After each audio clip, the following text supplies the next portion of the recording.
Hi everyone, good afternoon. Welcome to Stocks Investing Science. In this video, we will look at the quarterly results and all the important updates provided in the quarterly reports for NRB Bearings. As you can see, company has released their quarterly earnings on 12th August. And before going on to the consolidated numbers, I will give you a brief introduction on the company. NRB Bearings is a leading manufacturer of high precision friction solution for various mobility applications. They specialize in producing needle bearings, cylindrical roller bearings, ball bearings, taper roller bearings, and thrust bearings. So, NRB Bearings is known for its quality, innovative design, and introduction of needle roller bearings in India. So, setting a global standards for high precision friction solutions. So that's a brief introduction on the company. Now let's move on to the consolidated numbers. So the numbers are in lakhs, and I will be converting that number to crores. And this is the recently ended quarter. This is the previous quarter, and this is the previous year June ended quarter numbers.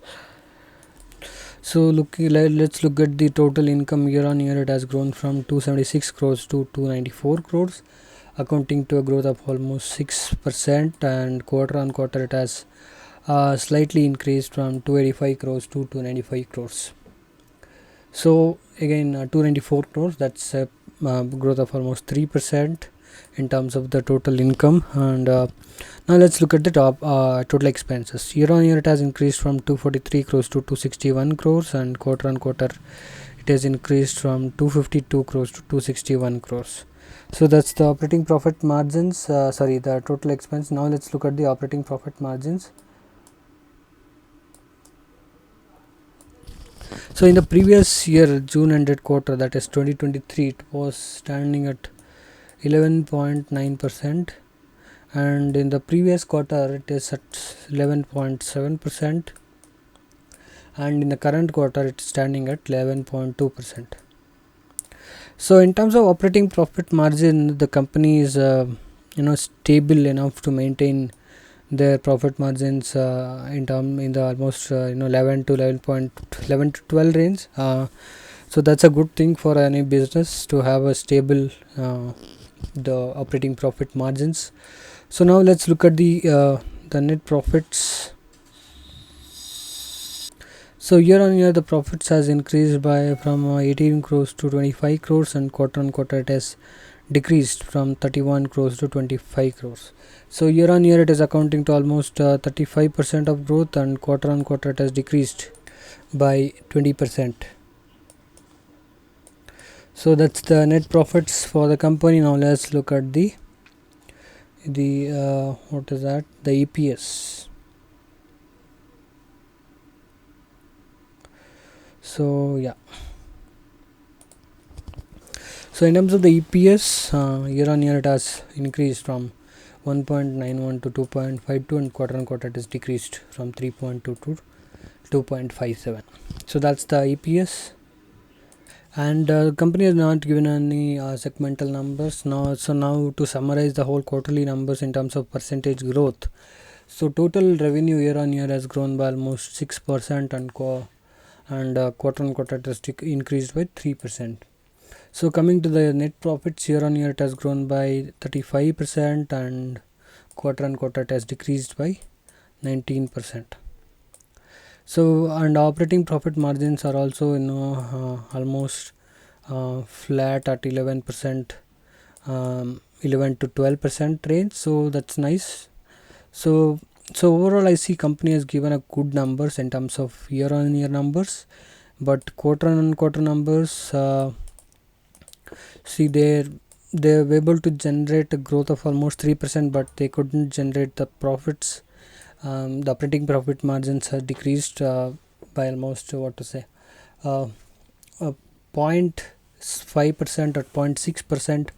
So that's okay, but the total revenue has to increase by almost good number, like 10% to 10 to 12%. So that's nice to have something around that mark. So quarter numbers are flat to muted numbers, I would say. That's the numbers. So now let's look at how market has reacted to the quarterly numbers as the market has released. So the results was announced on 12th of August. So on let's go to the daily time frame. So on 12th of August the results are released. So on that day it was flat, and then in the next day it was down by almost what to say 3%. Next day it was down by almost 1.2%.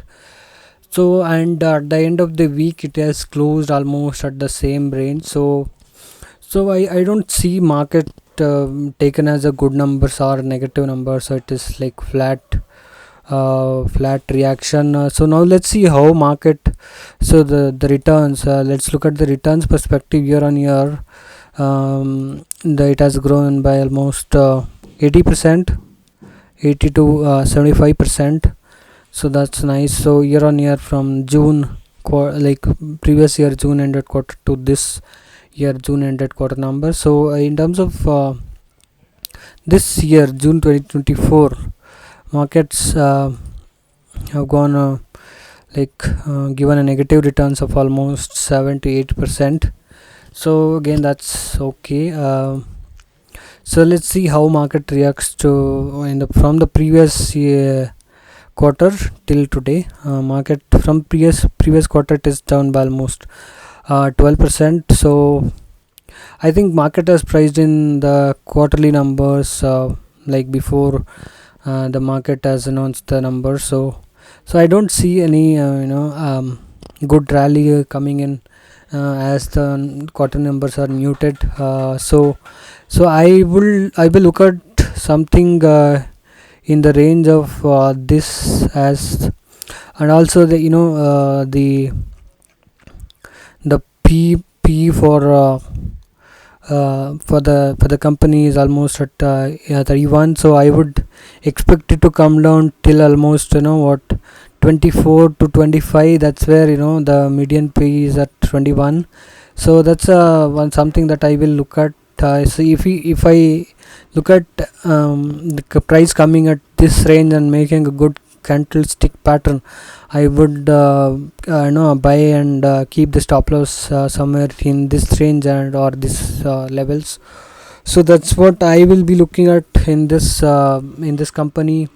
And but what do you think on the above numbers? Please to share your valuable thoughts on the results in the comment section, and please do share this video with your friends, family, and also with the ones who have invested in this company, so that they will be aware of the quarterly numbers. And if you like this video, please do hit the like button, subscribe to my channel, and also press that bell icon so that you will not miss any of my future updates. With that, I'll end this video. Thank you so much for watching. I'll see you again in my next video.